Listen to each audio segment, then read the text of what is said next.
अदालतों में पेश हो रहे हैं। अगर रिलीफ देने वाला मैं होता तो मैं आपको बता देता कि अभी रिलीफ ले लें। सारी सियासी जमातों को इस बात का अंदाजा है मुश्किल वक्त है, परफॉर्म नहीं करेंगे तो खत्म हो जाएंगे। पेट्रोल की कीमत रोक के कर्ज लेके सब्सिडी दी जाती थी। 5 सालों में उतना कर्ज लिया गया जो पाकिस्तान की पूरी हिस्ट्री में जब से पाकिस्तान बना है उतना कर्ज, और उन 5 सालों में एक बराबर। ओवरसीज हैं उनको प्रोटेक्टोरेट के लिए स्टैंप लगवाने के लिए सियालकोट जाना पड़ता था या रावलपिंडी। लोगों से एक एक स्टैंप लगवाने के 20,000, 15,000, 30,000 रुपया लिया जाता था। वो निज़ाम खत्म हो जाए तो इंशाअल्लाह ताला गुजरात में 3 से 4 हफ्तों में दफ्तर खुल जाएगा।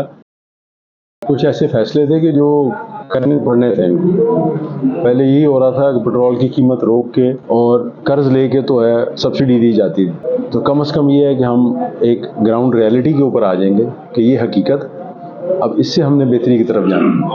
पहले हो ये रहा था कि सिर्फ आवाम के लिए वक्ती तौर पर रिलीफ दिया जाता था, और वो रिलीफ कहाँ से आता था?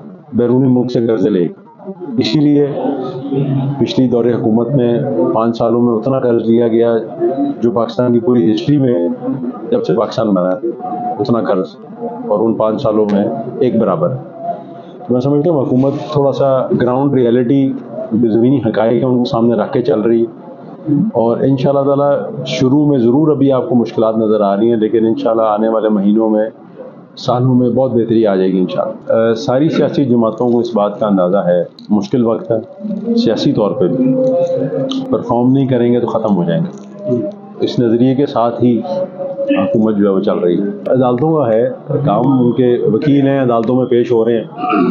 तो मैं समझता हूँ कि ये मैं खुद अगर रिलीफ देने वाला मैं होता तो मैं आपको बता देता कि अभी रिलीफ ले लें, लेकिन ये तो अदालतों ने रिलीफ देना हो।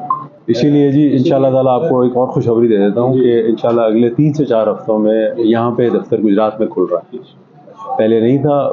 यहाँ पे जो ओवरसीज़ हैं उनको, या जो जाने के ख्वाहिशमंद हैं, उनको प्रोटेक्टोरेट के लिए स्टैंप लगवाने के लिए सियालकोट जाना पड़ता था या रावलपिंडी। तो इंशाअल्लाह ताला गुजरात में 3 से 4 हफ्तों में दफ्तर खुल जाएगा, और उसके अलावा हर महीने यहाँ पे जो मिनिस्ट्री के लोग हैं वो खुद आके उस दफ्तर में बैठा करेंगे शिकायत सुनने के लिए सिर्फ। वैसे उसके अलावा हम एक पोर्टल भी बना रहे हैं, पूरी एक सर्विस बना रहे हैं कि 24 आवर्स हेल्पलाइन सर्विस हो। कोई भी ओवरसीज़ पाकिस्तानी उस पर कॉल करे और फौरी तौर पे उसका रिस्पांस दिया जाए।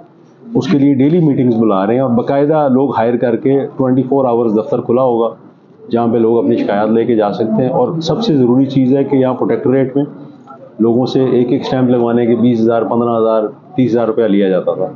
वो निज़ाम ख़त्म हो जाए। यहाँ गुजरात के अंदर आपका यहाँ पे दफ्तर खुल रहा है इंशाल्लाह। जब ये एक तो जिम्मेदारी दी गई तो यकीनन मुझे बहुत ज़्यादा एकदम से बोझ फील हुआ। ठीक है। और नोटिफिकेशन आने के बाद मुझे इत्तला दी गई कि जी आपको ये इजाफी चार्ज दिया गया है। तो मैंने उसी वक्त पता लगाया है कौन सेक्रेटरी हजरात हैं, कौन डीजी हज है, उन सब से उसी वक्त रब्ता करके तसल्ली करने के लिए कि ये इतनी बड़ी जिम्मेदारी मेरे कंधों पे आ गई है, तो इन्होंने कोई तैयारी की भी हुई है नहीं की हुई। तो फौरी तौर पे फिर मिनिस्ट्री से ब्रीफिंग ली, काफ़ी तवील, और जद्दा से डीजी हज भी, फिर जो एम्बेसडर हैं हमारे सऊदी अरब में उनसे भी बात हुई मेरी। तो 2-2.5 घंटे ब्रीफिंग ली। ज़्यादा मुझे जो थे जिसे कहते हैं ना खदशात, वो थे रिहाइश किस तरह की होगी, खाना पीना किस तरह का होगा, और ट्रांसपोर्ट के क्या इंतजाम, उस हवाले से तफसीली गुफ्तगू हुई।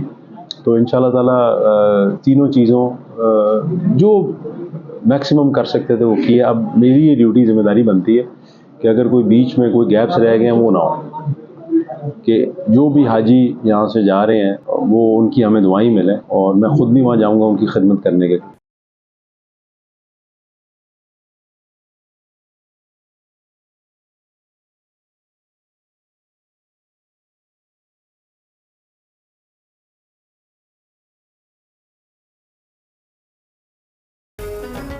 इस रमजान सेठीज लाइफस्टाइल स्टोर्स लाया छोटी ईद की बड़ी बचत।